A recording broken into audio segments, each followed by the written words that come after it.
நம்ம வீட்டில் இருக்கவங்களுக்குலாம் ஒரு பழக்கம் இருக்கு. கடையில் போய் சாப்பிடும் போது இங்க பாத்தியா பொங்கல் எவ்வளவு தளத்தலன்னு இருக்கு, நீயும் செய்றிய களி மாதிரி அப்படின்னு அங்கதான் போய் கேட்பாங்க.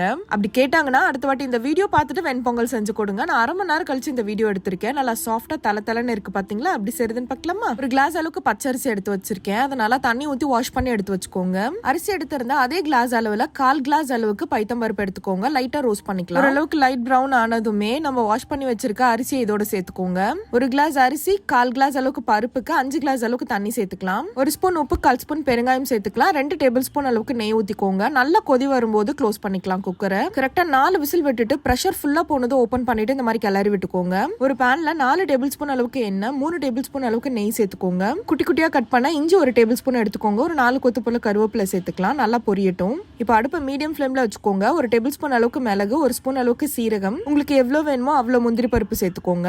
எல்லாம் நல்லா பொரிஞ்சு முந்திரி எல்லாம் கலர் மாதிரி வந்ததுமே நம்ம சாதத்துல சேர்த்துக்கலாம். நான் இதுக்கு மேலேயும் ஒரு டேபிள் ஸ்பூன் நெய் சேர்த்திருந்தேன், அது காட்ட மறந்துட்டேன். அவ்வளவுதாங்க. நல்லா மிக்ஸ் பண்ணிட்டு சுட சுட எடுத்து வச்சுக்கிட்டு கத்திரிக்காய் கொஜ்ஜோட சாப்பிட்டீங்கன்னா டேஸ்ட் வேற லெவல்ல இருக்கும். கண்டிப்பா ட்ரை பண்ணுங்க. மறக்காம நம்ம சேனலை சப்ஸ்கிரைப் பண்ணிக்கோங்க. பாய்.